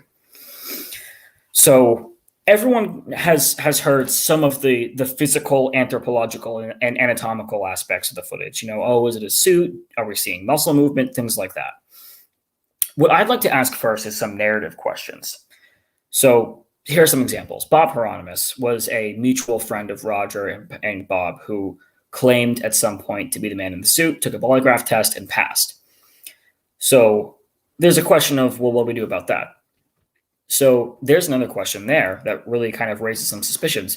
Why did Patterson ride off to Bluff Creek the morning of the footage and then come back to camp without Bob? Because that did happen before they went out to Bluff Creek and saw this alleged Sasquatch. So that's really kind of, that's interesting. So there's also some discrepancies between why the two remember the event a little bit differently. Just on a few tiny notes that are kind of easy to forgive, let's say, but are definitely discrepancies. One thing people have mentioned is, would someone in a gorilla suit have risked being shot out in the woods if somebody saw this happening? One thing we don't know is whether the film is processed. And one common misconception is, did Patterson confess to faking this footage? So first, we're going to tackle the issue of processing. Here we have Daniel Perez. He's a great researcher, and he's given multiple presentations about the Patterson-Gimlin film. And one question he raises a lot is that we don't know where this film was processed, which is kind of a big issue because that removes the aspect of someone being able to confirm that this footage was wholly legitimate. We don't have that here necessarily, not someone who was there for the process anyway. So that is a very considerable missing piece of the puzzle. I actually have a video on my channel about Bob Hieronymus. So kind of the big thing about Bob Hieronymus is, well, he passed a lie detector test. And there's two big points about that. One is that lie detector tests are not always reliable, although they are mostly reliable. Most estimates put them between 70 and 75% reliable. That's one reason, for example, that they're not admissible in court cases. The thing that really shoots down Hieronymus's testimony is that Roger Patterson also took a lie detector test and also passed, which demonstrates two things. One is that one of them is lying. The other being that it really helps demonstrate the fact that they're not exactly reliable tests, these polygraphs. So we have the location, Bluff Creek modernly here. And, this is a popular spot. And it wasn't so much before, but it definitely is now because of all this tourism. And the question of why, all these things might have happened. Why was it that Patterson rode off? Why did the two misremember the event? And why would someone have risked being shot? Kind of all accumulates there. It's a question of whether or not someone was risking being shot, considering it wasn't that popular of a tourist destination like it is now. Perhaps Roger was doing reconnaissance, although it is still a very suspicious thing that he wrote off beforehand. People who are proponents that the film is a fake would definitely suggest that he was having a reconnaissance with the person who was going to be in the suit. And that isn't really an unreasonable claim, I wouldn't think, at least not one to have in your own head. And, the geography also kind of lends to why the event may have been misremembered slightly. The main discrepancy is that Bob Gimlin does not recall Roger Patterson falling at any point. That being said, as you can see, there's kind of a lot going on at these tree lines, especially with the way it was before where there was just debris everywhere. It's possible that Bob just didn't see that happen. But it is a discrepancy nonetheless. Now, there is a question over whether perhaps Roger had fooled Bob, because Bob, he is somebody who is still alive. He's in his, I think, his 80s or 90s now, and he hasn't confessed anything. So he has confessed that Roger may have fooled him. He's not exactly opposed to that because Roger had a history of being somewhat dishonest. There were a lot of rental equipment he didn't return, things like that. So he wasn't the most reliable person, and he was scrambling for money at the time. But Bob still thinks that what happened actually happened. That brings us as well to the problem of whether or not Roger was setting up a hoax. Here's one of Roger's illustrations, I think based off of the Albert Ostman encounter, which, for one thing, Roger had some really artistic craftsmanship here for this illustration. And of course, it being a female, it being in the position it's in, looks somewhat similar to what we would call Patty. So that's one thing that is very kind of, again, we'll say suspicious there. Now, despite all of those narrative things, there are some things that we come across that kind of call all of those into question too. One of the things that I found very interesting from the Bigfoot Film Journal is learning that the two men were in such a rush to get this film processed that they left their pack horses at camp for a night or two. Now, Bob Gimlin and Roger Patterson had been horse riders their whole lives. Bob obviously still is a horse rider. All their lives. And unless that they were taking this seriously, it's a bit hard to conceive that they would have left their horses to fend for themselves in the wilderness for a night or two. But, well, it's not impossible, but it is definitely one of those narrative things that is, it's very interesting, and it calls a lot of things into question. Now, one thing that we've not mentioned yet is the M.K. Davis analysis of this footage, my apologies. M.K. Davis is a great researcher, but factually speaking, a lot of his recent analysis on the film is very misplaced. So, for instance, he's kind of one of the proponents of the Bluff Creek Massacre theory, which is that Bob Gimlin and Roger Patterson had actually killed several Sasquatches and they were filming one that was escaping. The main evidence cited for this is the appearance of red on the ground, which could be said to be blood, and flashes in the tree line that look like gunshots. M.K. Davis asserts that the flashes are flashes because they last for more than a frame, which is just incorrect. It's not really a matter of opinion because there's plenty of artifacts in the footage that look like flashes that are in places where there are clearly no people, like on a rock or very close to the camera, on the ground, that last for more than a frame. Just because they last for more than a frame doesn't mean that they're not artifacts. The red on the ground is something that appears in some versions and not others, mainly due to color grading. The forest is also very red in the picture, so the camera's focusing on red a lot, which tends to have cameras kind of warm up their lenses a bit in terms of coloration. So the red is probably a matter of color correcting. Not probably, it is a matter of color correcting. And the alleged gunshots are artifacts. So all of those are not things that we tend to include in talking about the Patterson-Gimlin film because they are some of the only things about it that are pretty easily disprovable. And of course, we have the question finally of, did Roger Patterson confess? The answer is no, he did not. He confessed to Bob Gimlin and apologized on his deathbed. He died in the 70s. That he had a stand-in for Bob at the events that they were showing the film at because Bob was unable to be there a lot of the time. He confessed to that, but no, Roger never confessed to the film being a hoax. That's one kind of popular misconception, and hopefully this can kind of help put that to rest a little bit. So now we move on to the physical questions. Is it a suit or is it a body? Is there muscle movement, anatomical features? We covered the M.K. Davis theories. So here's a 60 FPS stabilized 4K remaster. And it's very kind of glitchy looking, but we'll see a few things that are really interesting. One thing that you'll note, we'll go back and look at it, is when the subject goes and does that famous turn back and its right leg lands on the ground, you'll have to watch its thigh because there is a shock wave that goes through the thigh as the foot hits the ground. That kind of jiggling motion right there. It goes up to the calf and into the thigh. So, we have that. We have these kind of very high shoulders.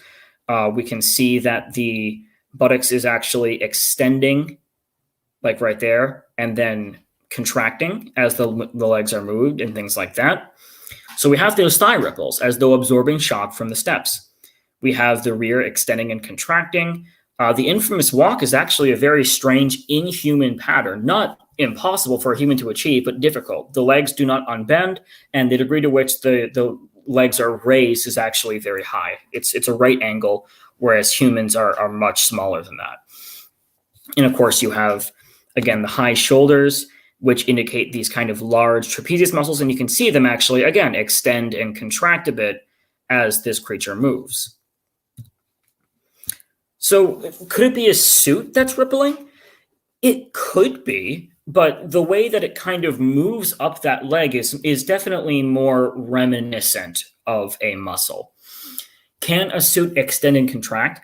A sophisticated one could, but we didn't exactly have these sophisticated suits at that time that could show muscle definition exactly like that, or rather replicate muscle definition just like that. Again, not impossible, but very difficult, very, very difficult. Could it be that artifacts are causing this? Probably not, because they are very consistent through many versions of the film. So here's some of the other anatomical points people have made, whether for or against the Bigfoot theory. We have breasts on the subject, which would essentially make it a female if it is real, that are covered in hair. And it's been posited that, well, we don't have apes or primates that have hair-covered breasts. That's really strange. We have this kind of uneven pattern of hair. Some areas are black, some are gray. We have what appear to be thumbs on the subject. We have an articulated, bendable foot, which we'll look at in a second here. The appearance of what looks like a sagittal crest, a brow ridge, a rather robust jawline, and again, those high shoulders. So here's a monkey nursing. And as you can see, primates are no stranger to hair-covered breasts. Now, apes are sometimes a different story, but apes also will sometimes have these hair-covered breasts. So it's nowhere near impossible that a higher primate would definitely have this. Here is a diagram from Facebook Find Bigfoot that compares Patty, as she's affectionately called, to a chimpanzee in terms of her hair pattern.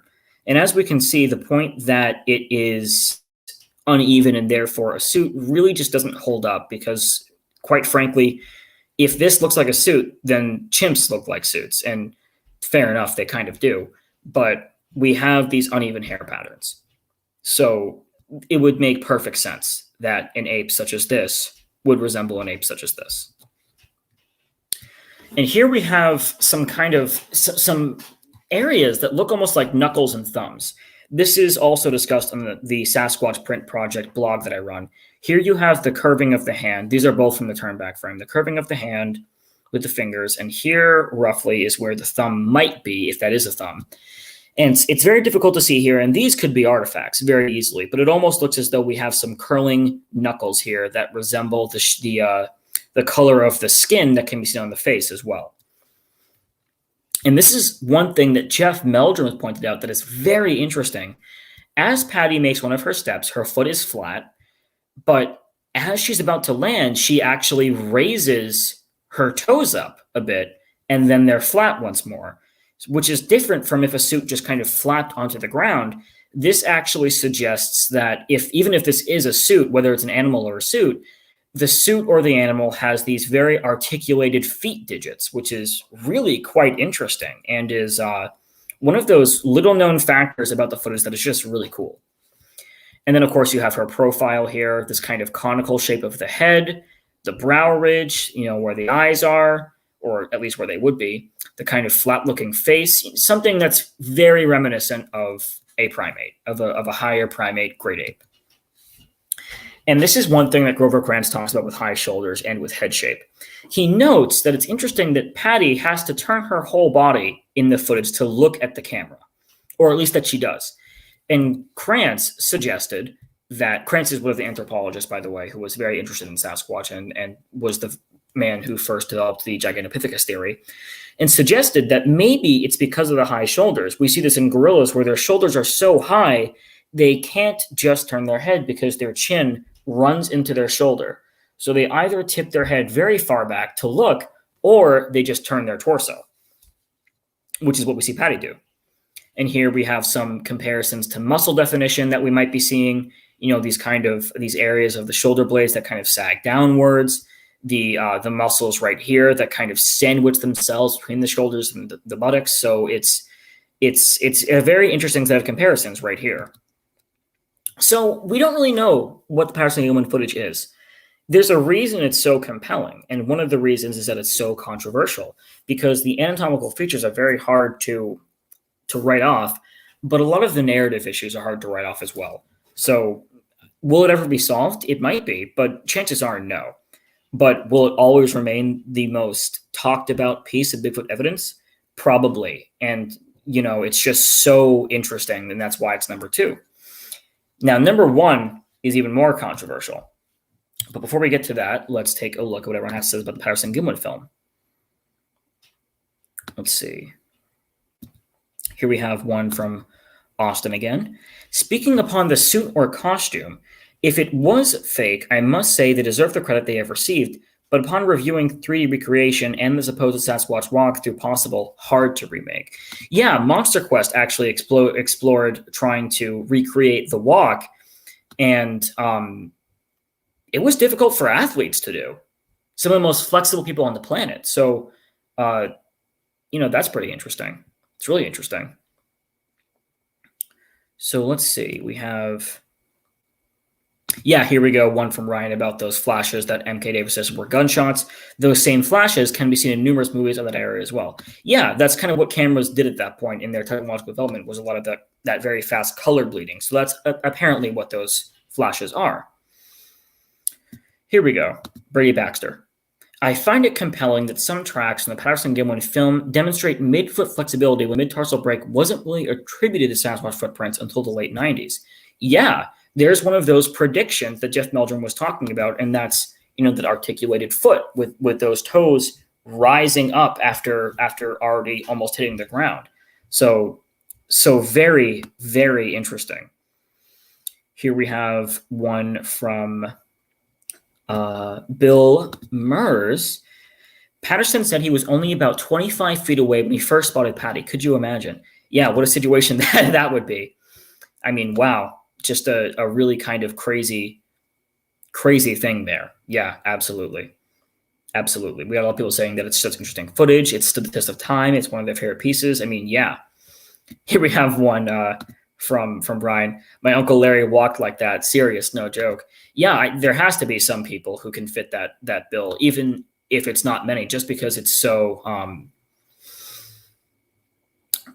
human-like. There has to be someone who can fit the bill, but maybe not that many people. So that's interesting. And maybe that's why it's at number 2 instead of number 1, which we'll go to right now. So number 1, again, very controversial, more controversial than Patterson-Gimlin, I would even say, is DNA, specifically the Monster Quest and Expedition Bigfoot DNA findings. So DNA, aside from a body, is exceedingly crucial to the description scientifically of any kind of new species. The 2 pieces of Sasquatch, or I should say very alleged Sasquatch DNA, that have been peer-reviewed and have academic interest, show consistency across time, and might even suggest a pretty good explanation for Sasquatch if they are legitimate findings. So first, we'll go over that Monster Quest finding. Again, I'm sure many of you are familiar. This is the same case as number 2, number 9, the Snell Grove Lake incidents. So what Monster Quest did when investigating the Snell Grove Lake cabin was they sat there and they realized that, well, whatever's happening, something is coming up to the cabin and is doing something to it. So what we'll do is we'll lay a nail board across the entrance, and hopefully whatever's doing this pays a visit and actually leaves some kind of biomaterial behind by stepping on the nails. And as it turned out, that is pretty much what happened. You have the shape of the nails kind of fitting that footprint shape. This is where blood, hair, and tissue appeared. We have Jeff Meldrum and someone else actually measuring that footprint-like shape. And of course, these samples were collected. They were sent into 2 different scientists, one of them being Todd Disatel's lab. Todd Distel's a really great dude. He was talked to for my Remembering the Iceman documentary on YouTube. Distel's findings was that the samples did not hold any viable DNA to be examined. That doesn't mean they weren't biosamples. It was probably just that too much time had passed. And that happens. DNA does break down after a certain amount of time and becomes unreadable. That was one issue with the Loch Ness eDNA survey, that about 30% of their DNA was just too old to be read. And we also have Kurt Nelson from Walla Walla, Washington University. What he found was that there was actually something blocking the DNA from being viable actively. And essentially what he thought was, okay, that means we have contamination. So let's isolate what we have that's contaminated from what is not contaminated and sequence, or at least see if we can sequence what we have that is not contaminated.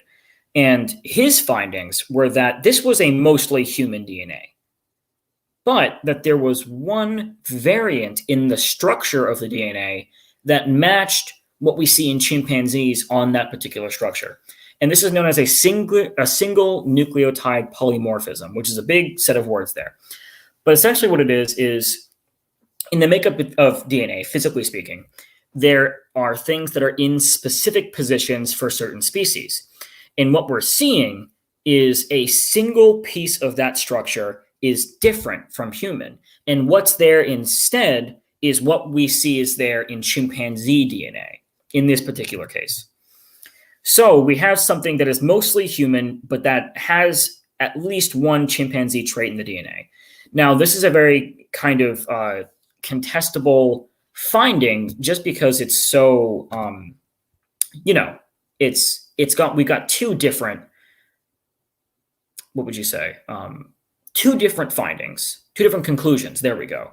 So it's hard to know what to do with that. Here, I'll see some of the comments right now.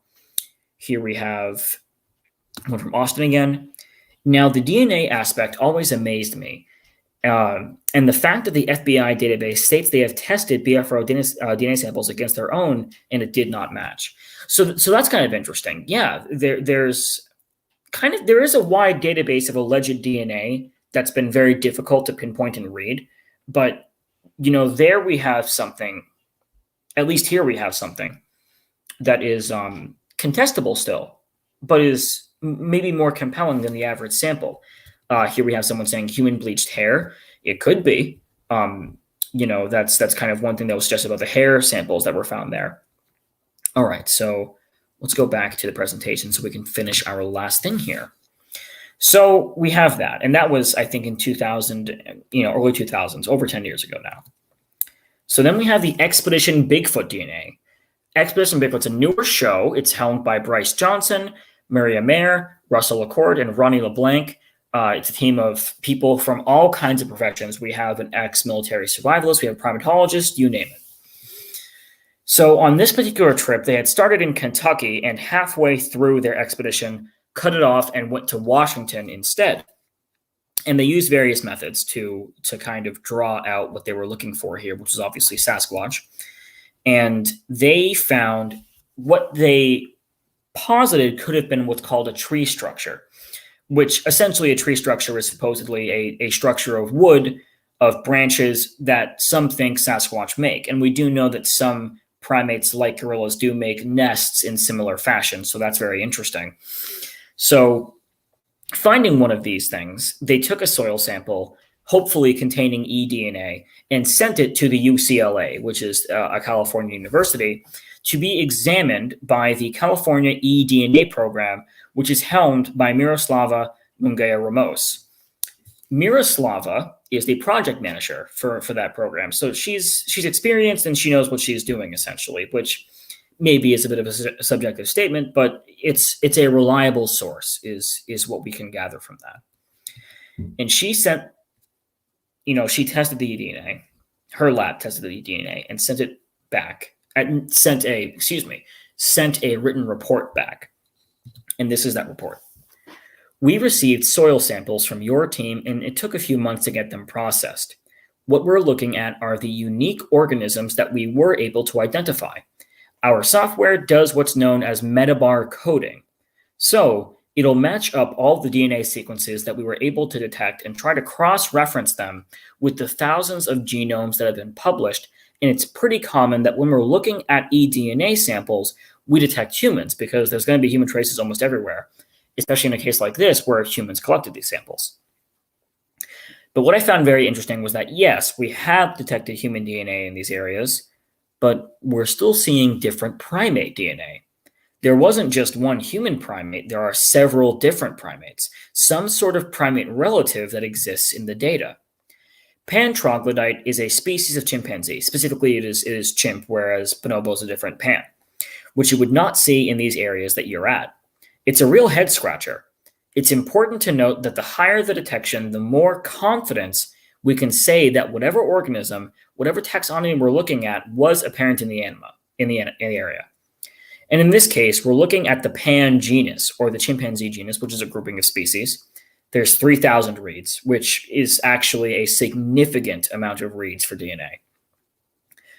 The technology is constantly improving. It's getting more accurate, and now it just really comes down to making sure we have enough samples and we're confident that whatever we're studying is a unique species, which essentially says they're still trying to determine whether or not it could be a chimpanzee or bonobo sample of DNA.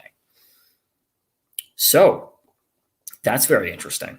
This DNA has yielded something that is almost, perhaps even definitively, of the pan genus, the grouping of chimpanzees and bonobos. So the question is, how did pan DNA get out there? Well, one alternate suggestion is that, these are people who are using chimp pheromones out there and things like that. Maybe we're getting chimp DNA from chimp pheromones. And that's possible, but it's also important to note that the lab says specifically that this is probably not chimp or bonobo DNA, but it is pan DNA. So it's most similar to chimpanzees and bonobos, but it's neither. It fits the bill for neither. And what's incredibly significant about that, not only that it's so viable that they're actually now at the stage where they're scientifically determining whether or not this is a new species, but this bears some very strong resemblance to the findings of the Monster Quest DNA. It has pan-genus/chimpanzee traits, very significant ones. Does that mean that this is Sasquatch DNA? Not necessarily. Could it explain the Sasquatch phenomenon if it is Sasquatch DNA? It could, because that would point, evolutionarily speaking, to where Sasquatch may have developed. But, here's something else interesting. If we think back to the behavioral and facial characteristics, even the physical ones that we've been talking about in this presentation, in terms of, things like wood knocking, facial expressions, ununiform hair, the closest primate is actually a chimpanzee. So there's some pretty massive bits of food for thought in there. And that there is the end of the presentation. So I'll definitely be taking any of the questions that pop up in chat right now. But that there is the end of it. How long have we been running now? Close to an hour. Hour and 45. Probably one of the longer ones that we have on here. Oh, look at that. Scott Martis just got in, I think. And hopefully he'll have time to watch this fully the way through later. So let's see. What do we have for questions here? What do I think of the Skookum cast? The Skookum cast is really interesting. It's kind of like, I would put it on the same level as the Olympic Project footprint, just because it sets itself so much from other pieces of alleged evidence. It also sets itself apart from being an alternate explanation to some extent. I would hesitate to say that it's elk. It shares a lot of traits with elk, but it also has things that we see are not elk. So that's really interesting. Yeah, I think it's a really interesting piece of evidence there. Ethan says, I would like to see a presentation on Loch Ness from you. I would love to do that sometime. I have some lectures up on the Crash Course Cryptozoology channel. I have three technically on the Yeti, and I have one on the Jersey Devil. And I haven't done some for a while, but I might end up continuing those. So I think that would be a really interesting thing that could get done.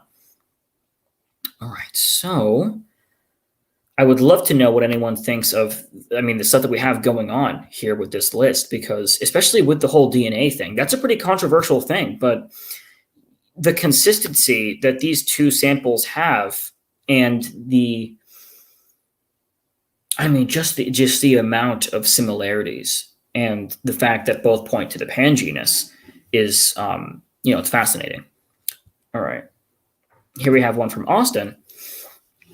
Okay, being a fan, any details of your upcoming projects and which interests you the most?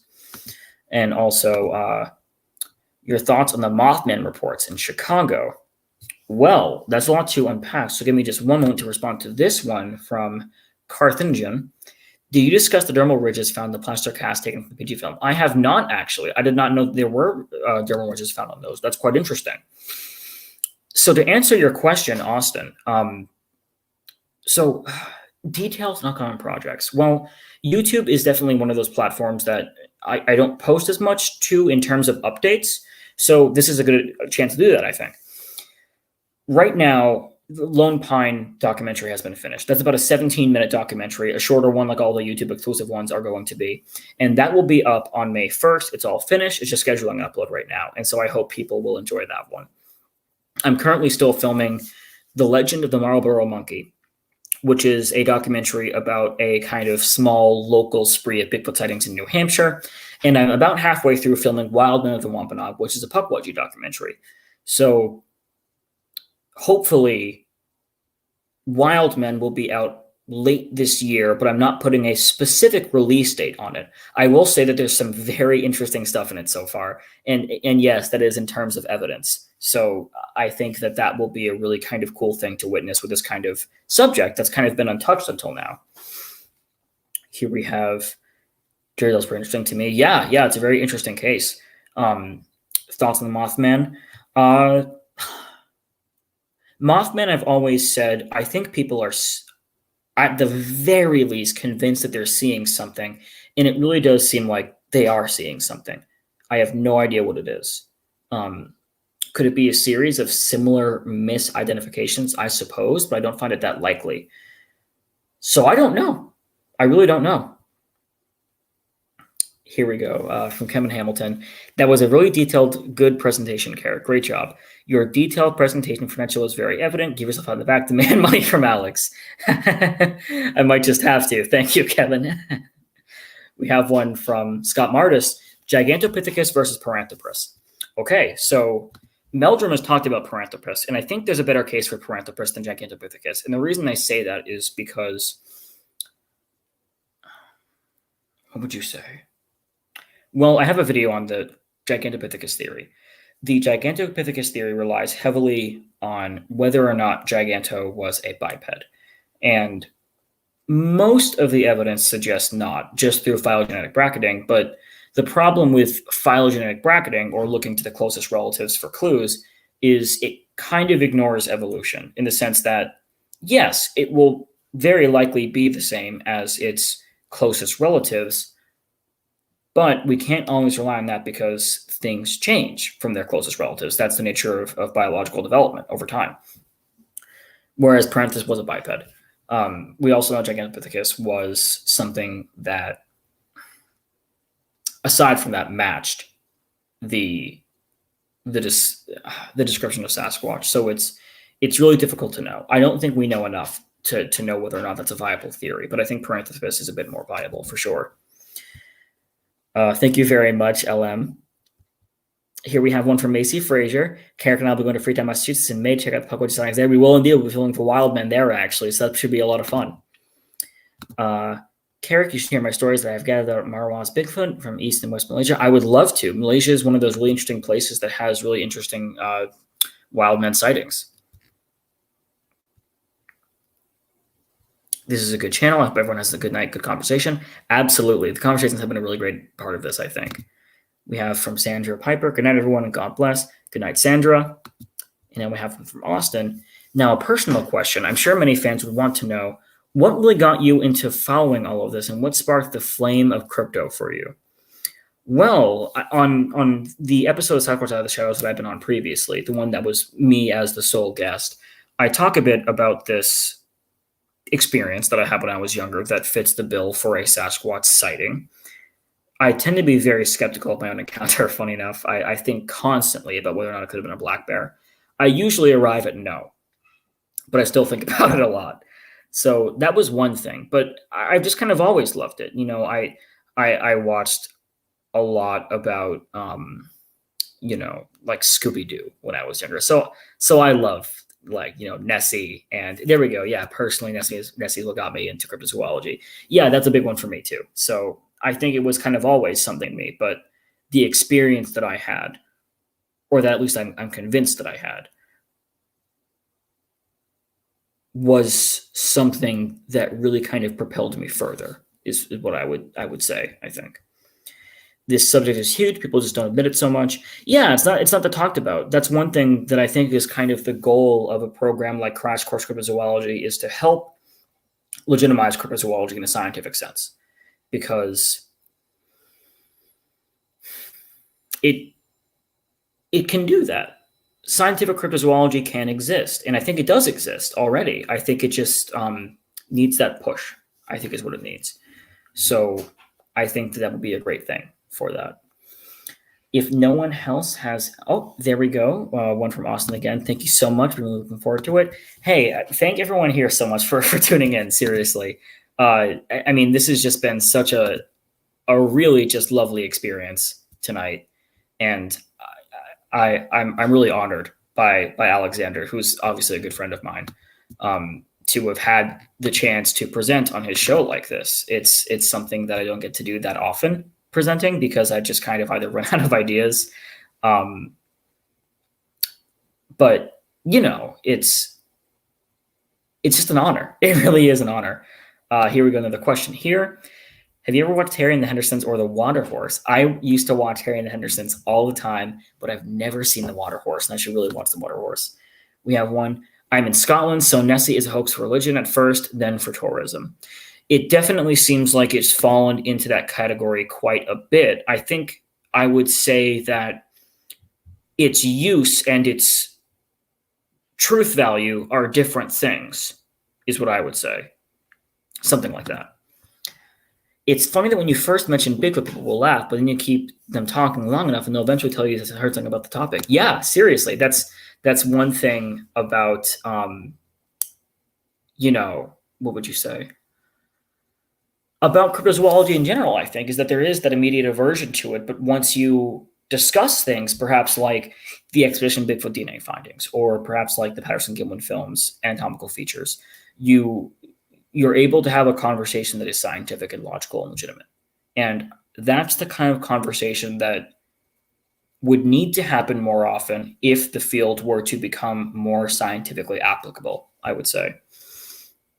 So yeah, I think that's going to be about it here. I would, again, love to thank everyone for tuning in. The questions and the comments were awesome. There's some description-oriented.